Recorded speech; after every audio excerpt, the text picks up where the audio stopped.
Hi there again. I'm here with another video. This one is a little nostalgic for me. It has to deal with history. History, my instructor and myself.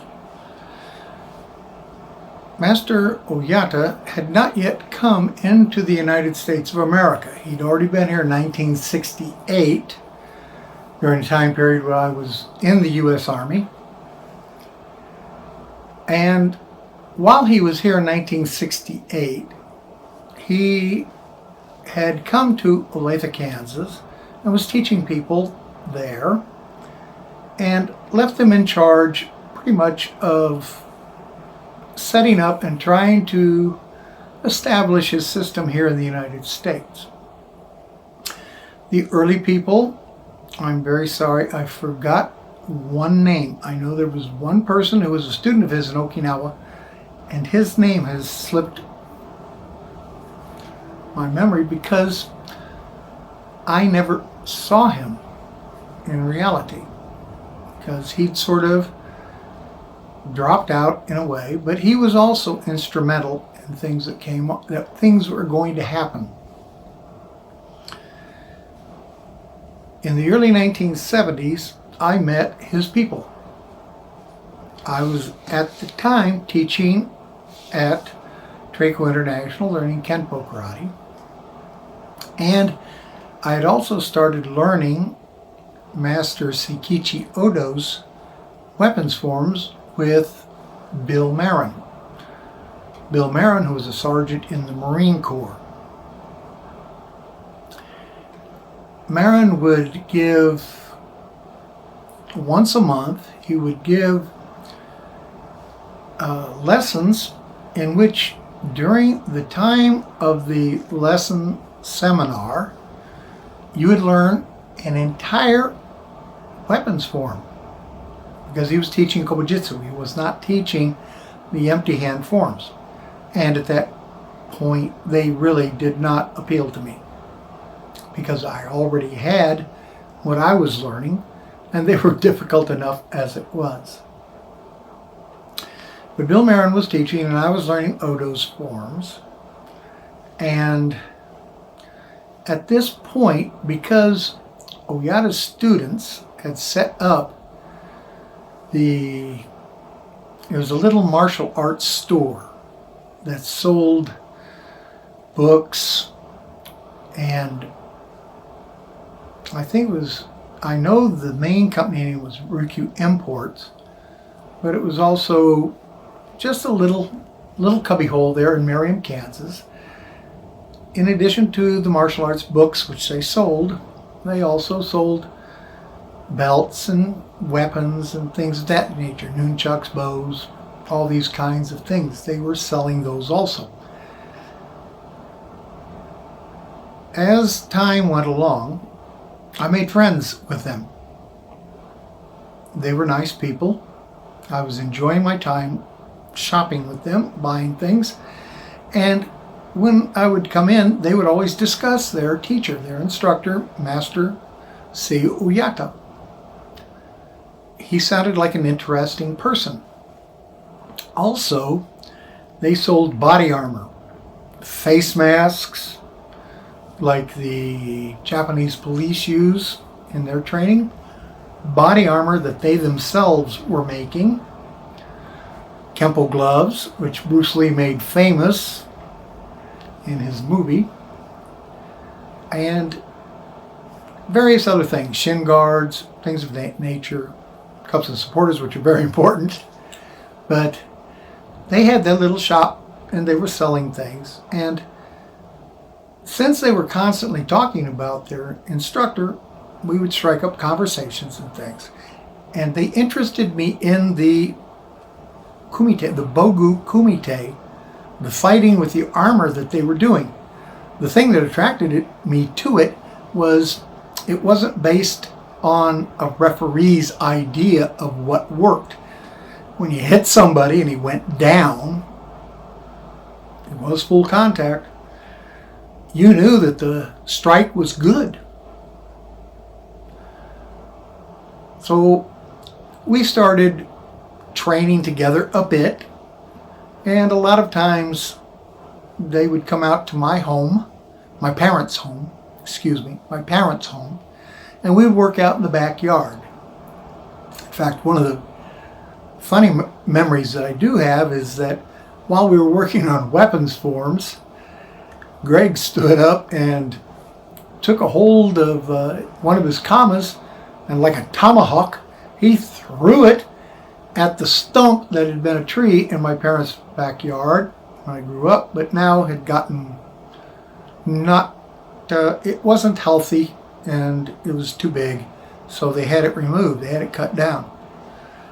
He threw it at that stump and it stuck.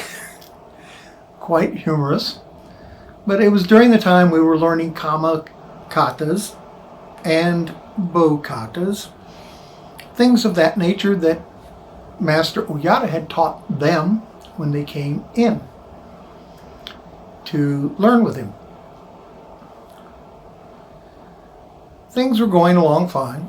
We were all friends. We had lots of friendly people, although the martial arts scene at the time, and I use the term martial arts very loosely because, honest to God, they're not martial arts. If you want a martial art, go join the Army, Navy, Marines, something, Air Force, only if you're going to drop bombs. But a martial art is a military art, and believe it or not, this stuff that everybody calls martial arts is definitely not military arts. Well, I was there with Terry Stanton. We also had other friends, and Bill Marin started teaching. So we would also go out. Some of us would go learn with Bill Marin because it was enjoyable. But Greg and the Ryukyu bunch were always in the back of my mind. At the time when I was being with them, I was also the manager of a Traco International, the only one they had in Kansas City at the time. And I was learning their Kenpo karate, the katas, the self-defense techniques, things of that nature. I would show things to them that, we were teaching, the way of self-defense stuff. And the time came when I left Traco. When I left them, I started my own dojo. I started teaching, but I was kind of at a dead end, because I was learning with my friends. Yes, we'd go out, we'd practice, we'd do stuff. Larry Williams was a good friend of mine. We would work with Odo's weapons forms and things of that nature.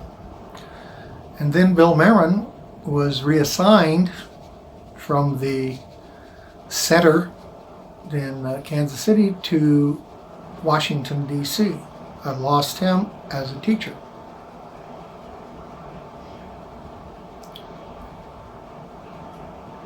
I wasn't stupid, and I knew that I had to continue training.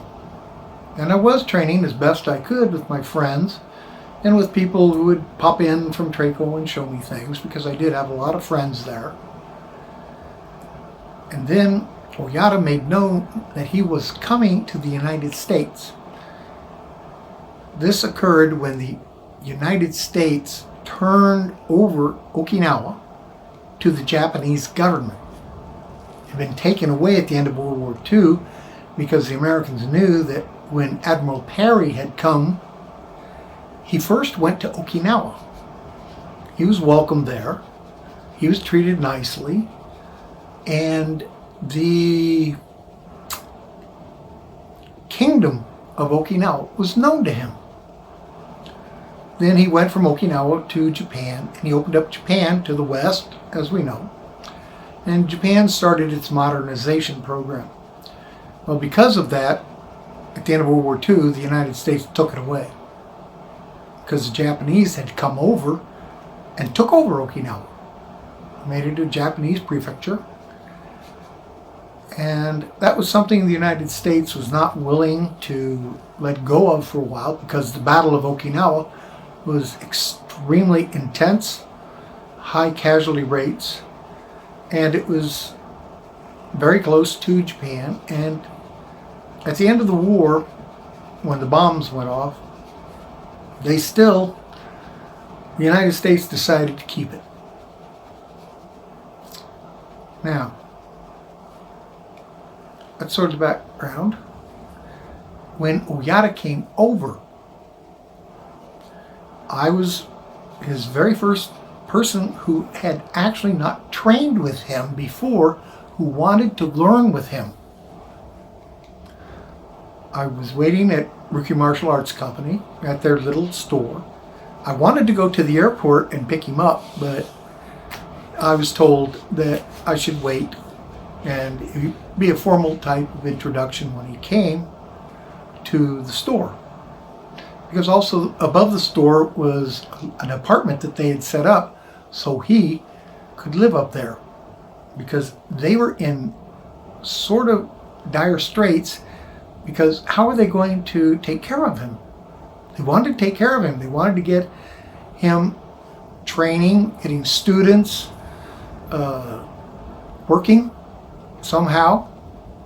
And at that point, Ryukyu Martial Arts Company had started manufacturing uniforms, belts, nunchucks, all kinds of things. They'd started manufacturing them.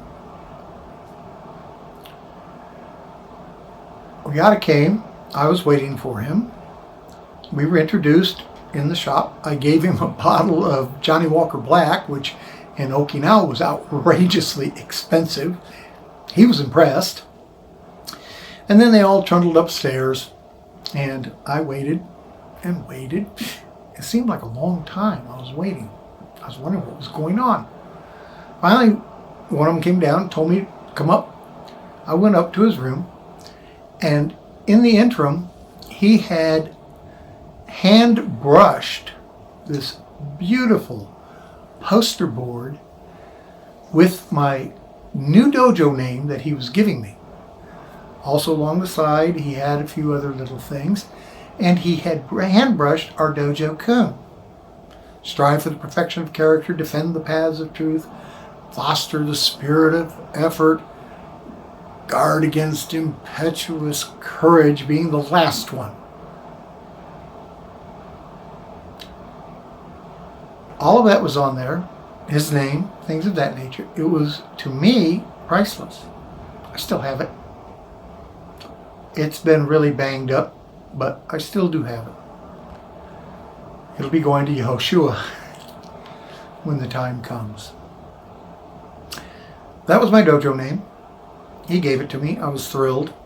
And previously, in order to make sure that his transition went over smoothly, we had worked out a deal where I would get 3 private lessons every single week from him, 3 hours long, which I don't think we all knew it was going to be that long, but they turned out to be 3 hours long with him and myself, and $300 a month.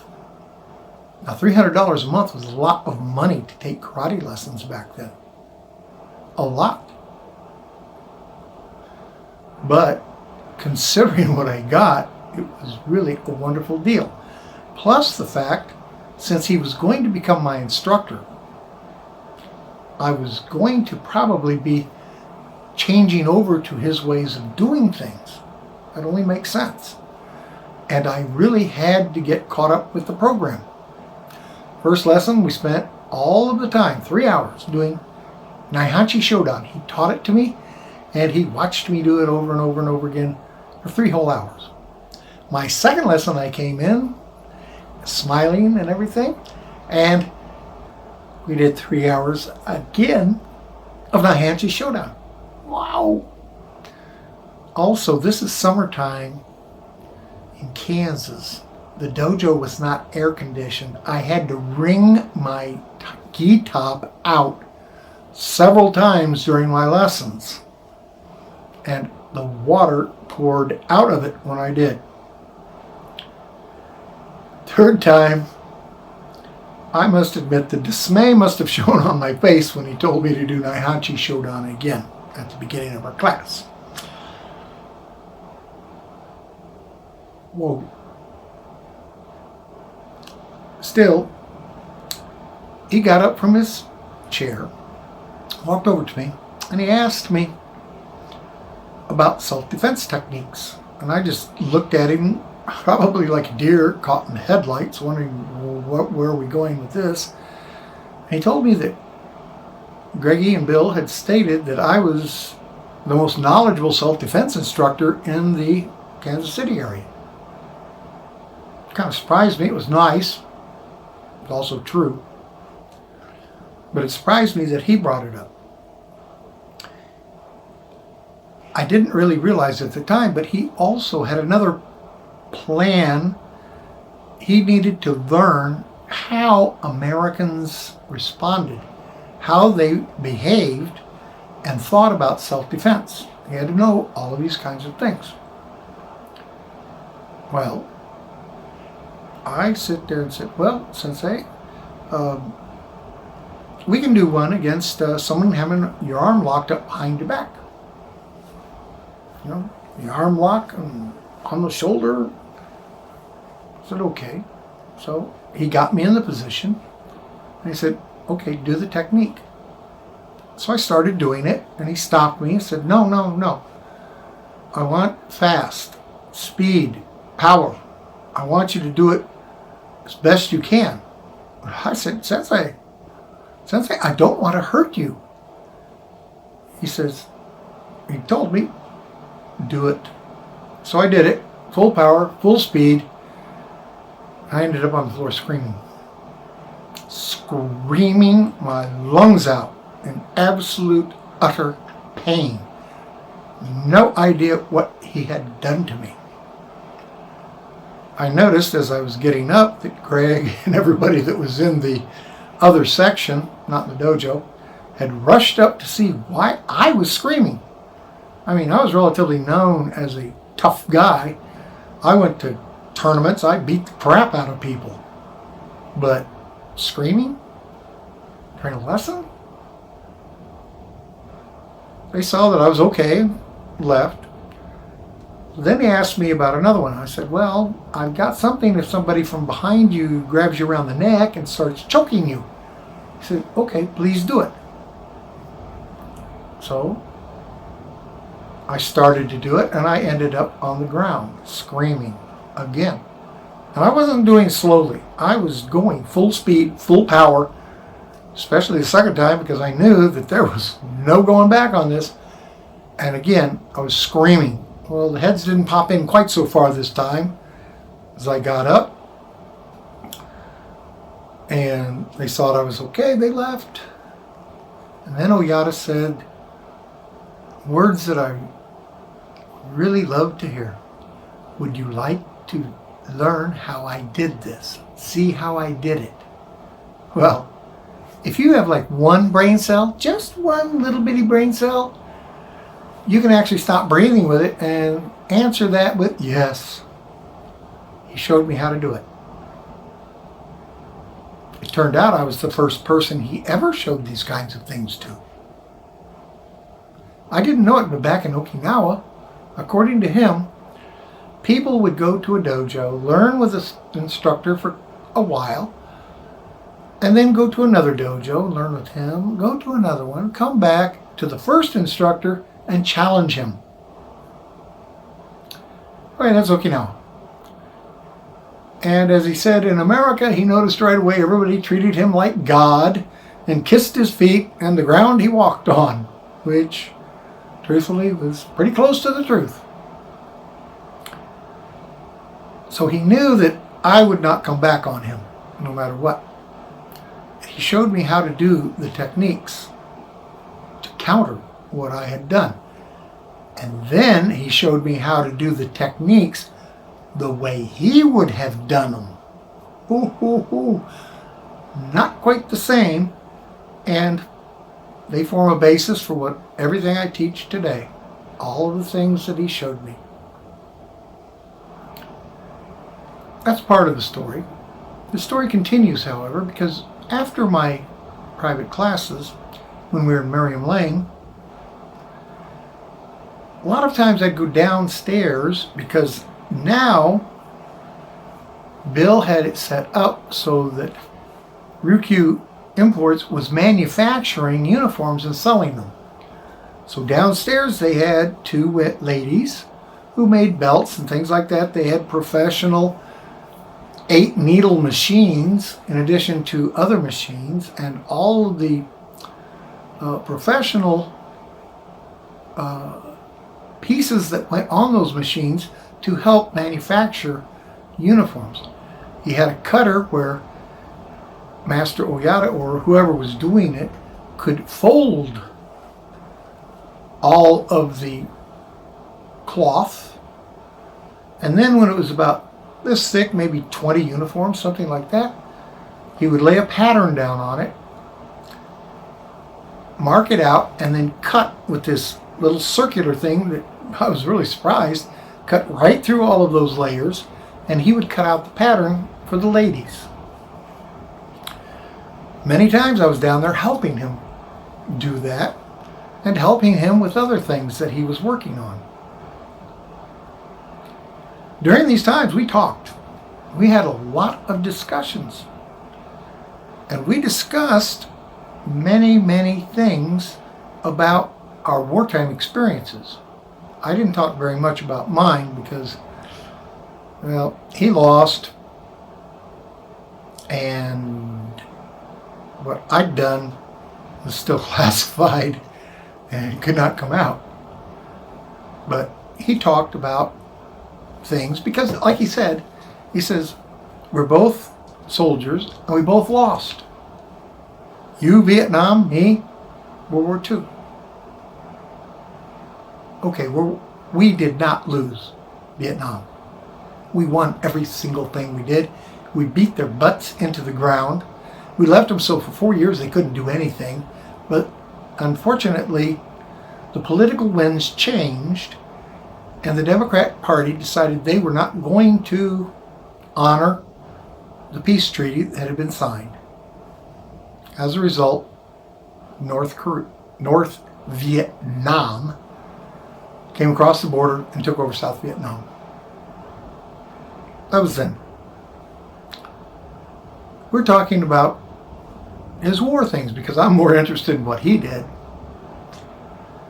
And he explained to me that he was in the Philippines, and because of the way the Japanese set things up, he had to do things that he was not proud of and things that he did not want to do. But as he put it bluntly, it was do it or be killed. So he did what he had to do to live. His brother had been killed at Pearl Harbor when the pilot of his plane decided he was going to kamikaze into the air to where the aircraft were parked inside the hangar. You might have seen it in the movie. They had a movie where they showed that plane crashing into it. Unfortunately for Mr. Oyata's brother, he had to go with the pilot. He was the rear gunner on a two-man machine. He was in a cave hiding because the Philippines were invaded. The class right before him with the suicide torpedoes had already shipped out, gotten their torpedoes, went out and did their duty to Japan, dying in the process. By the way, he told me that they all had swords they put alongside them. I didn't quite understand the purpose of having a sword when you were about ready to drive your torpedo into a ship and blow yourself up, but it seemed it was part of their culture. By the way, kamikaze pilots also took those swords up with them. Oh man, what a different world it was back then. But he was hiding in a cave and they threw gas in. He came out choking to an American MP who at that point captured him and sent him to a prisoner of war camp. We were talking about it. He tells me he was 17 years old. when he was captured. It made a lot of sense. He was 17 years old.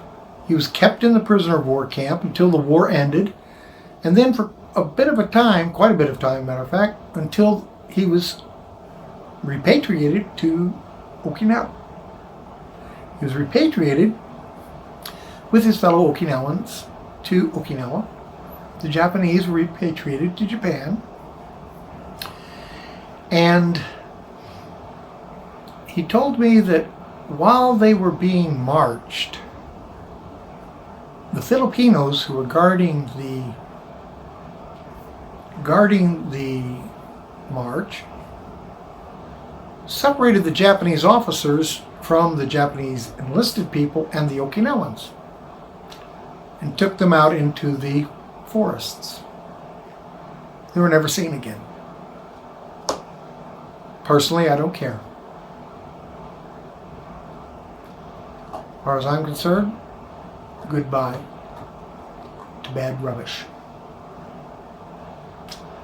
So, he goes back to Okinawa, and after a bit, he gets a job with the U.S. Army, driving an amphib around to deliver food to different villages and things, and also out into some of the, I guess, surrounding island areas. And while he was doing that, that's where he met Mr. Ugushku no Tanmei, and made his acquaintance with him. Now, here's the thing. He told me he was 17 years old. You have to be 18 to get a driver's license from the U.S. military. Yeah. And yet, there's a whole bunch of people who supposedly knew him saying he was born in 1930. Oh, they've got, his sister said he was born in 1930, this and that. He didn't say he was born in 1930. He kept saying he was born in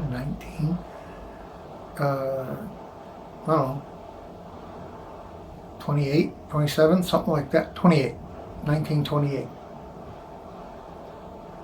They're all, no, 1930. Well, if it was 1930, when he went to Okinawa, when he went to Philippines, what was he, 14, 15 years old, maximum 15 years old? When he was captured, he would have been only 15 years old, and yet he'd been in the Philippines for quite a while. He'd been trained how to drive one of those suicide torpedoes. He also learned the flag system and all kinds of things involved with naval warfare because he was in the Navy. You're going to tell me the Japanese Navy took 13-year-old people and turned them into officers? I think not. Older? Probably. But I don't think they took 13-year-old children. And I'm positive he was not 15 when he was captured. He didn't say he was. He never said he was. So that's something that needs to be put to rest. It's a controversy, I admit. I don't know for certain. I listened to what he said. Things he said made good sense. Now we come to another sort of sensitive subject. I was his fourth highest student for quite a while. Greg Lindquist and I were the same rank. Albert Giraldi and Jim Lowe were our superiors. We lived in the Kansas City area with him. We trained with him. I trained with him all the time. And Greg trained with him. Our differences are not much. Just as I went for the self-defense, violent stuff, Greg couldn't take it. Greg learned forms, kata. That's fine. Greg was really good at things. Good at kama. Good at all kinds of weapon forms. I also was very good with some of the weapons. Not all of them. Greg was better at certain things than I was. But still, I mostly concentrated on self-defense techniques because that was what I really liked. Even though I did learn very well the weapons forms and also the empty hand forms.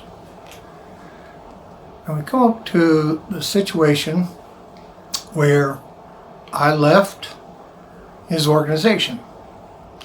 I was asked to leave. As Rocky put it, the little people didn't like the way that I handled myself. They thought that the organization should take a different approach, and of course Master Oyata went along with what most of them said. And I had no idea at the time that I was being stabbed in the back by Greg and quite possibly another of the higher belts. So I left Oyata, and he told me that he was not going to take my certificates or anything along that line because I'd earned them, deserved them, and we actually still kept in touch. Most people don't know that, but we did keep in touch. We kept in touch until I made Aliyah, as we call it, and moved to Israel. Now, there are small details that I want to bring up, and that entails not really criticism. It's not criticism at all, because as instructors, good instructors, get older, those that are not hidebound, those that are not, how do I want to put this, cemented to the tradition, those who can actually think and try to improve the tradition. Because if you don't improve your tradition, if you continue on the way of the old days and the old ways, quote unquote, you're going to fossilize your system. Oyata wasn't like that. Now, what he did, and we do have disagreement on this, what he did do was he took Nakamura's katas, the basic ones, and he started calling it basic timing. So when you first learned, like we did, Master Nakamura's kata, he would begin, and his students would start calling it basic. The fact is, that was the end of it as far as the tradition went. There was no more. But he wanted to introduce his own way of doing things, doing them the way he wanted to do them. So, after a bit, he started teaching them what he called intermediate timing. He was teaching the kata differently than what it was, but now calling it intermediate timing. At this point, he changed the forms around, put things together, did a lot of things that are not done in the katas. In fact, not done almost anywhere. But still, they were his ideas and his way of presenting what it was he knew. When he finally got everything down Bidyu the way he wanted it, he started calling it advanced timing. So the student would move from basic with the kata to intermediate, and then he would move to the final ideas that Oyata had, and it was called advanced timing. Personally, I don't see a reason for this. He did it in his own way. That's okay. That's what he wanted to do. Another thing, and the thing that I have most complaints about, was the way he changed the self-defense techniques. Truthfully, I've seen their self-defense techniques, and they will not work outside of a dojo. Period. In a dojo, you are prearranged. Everybody knows what you're going to do. You do it. And Well, I don't know how many times you can hang your arm out there and have somebody beat it on it 7 times before you retract it, but most people don't do that in the real world. When somebody hits you, when somebody's actually attacking you, they go after you. Power, speed, they draw their hands back. If you try to catch it, they'll jerk it out of your hands 9 times out of 10. Because people who are doing this kind of violence are not stupid people. Well, they're cultural troglodytes, but they're not stupid. They know what works and what doesn't work. And that is a big advantage against someone who's always trained in a dojo, trained with polite people, and this and that. The techniques he teaches, or he taught, pardon me, the techniques that he was teaching just flat don't work. A lot of this one-touch knockout stuff doesn't work. Period. Does not work. It never worked on me. He taught me a couple of things to do because he did not want me getting knocked out when I was defending him. And I've never been able to be knocked out with these one-touch knockouts. So when someone left, someone big, he would change things. When he got older, he created things that he called timings with the katas. And he started teaching self-defense techniques that really were not self-defense techniques. That was then, and this is now. We do things a little differently. I do teach what we call consensual violence techniques because these are things when your friends want to learn something. They ask you, oh, what would you do if somebody did this? So we do these kinds of things. They don't severely injure the person. We try not to severely injure the people. In the world of consensual violence, if someone is teaching you along these lines, well, there you are at the bar, and this guy comes up and he does, oh, so now you do, oh, well, excuse me. That is the yellow brick road to prison sentence. Lawyers love people who continue with consensual violence. You have failed totally if you suck into it.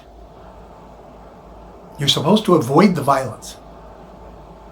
Consensual violence can really absolutely ruin your life. You're in the bar. You push him, he falls down, hits his head, and dies. You didn't mean to kill him. He sure as heck didn't mean to die. But you are in a world of hurt. Lawyers love things like that. And you're going to pay. You're going to pay big time. So avoid it. Learn the rules we have regarding seeing it build up, seeing how it develops, avoiding it. That's what's important. That's real self-defense. And then the other kind is non-consensual violence. And that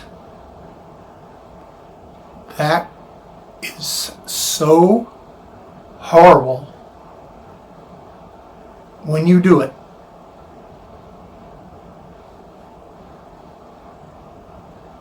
That you better leave immediately. It's designed to end the fight immediately, no rules. You finish it and get out of town. Not really, but you get out of the area. You leave the area the violence took place. You get away. That's the object. Non-consensual violence is not the kind that you can avoid a lot of times. Sometimes you can and you blew it and they're up on you. But other times you don't mean to have a fight with somebody, but he snuck up on you, done something to get inside to where he can launch his attack. But that's for another video. That's another take. So, I know it's been long. And I hope it wasn't too boring. I know it's boring to some people. Other people are interested. Yehoshua asked me to do videos on the early days, the days when I was meeting with Master Oyata, talking with him, learning things like when he went back to Okinawa, everything had gone to hell. Violence was rule. People were starving. Lawlessness was everywhere. And he took advantage of it several times. These are stories that some people want to hear. Others, of course not. Doesn't bother me. So, feel free to comment on what we said. Hit the like button if it's on YouTube, and hit that little Rumble button if it's on Rumble. But let us know what you feel about this. I know I make mistakes. We all make mistakes. Nobody is perfect. I've never thought I've been the best at anything I have ever done. Never. It's a foolish way to think. I want you to be satisfied with and gratified with what you have. You have more problems if you want what the other person has. You'll be happy if you are grateful for what you do have.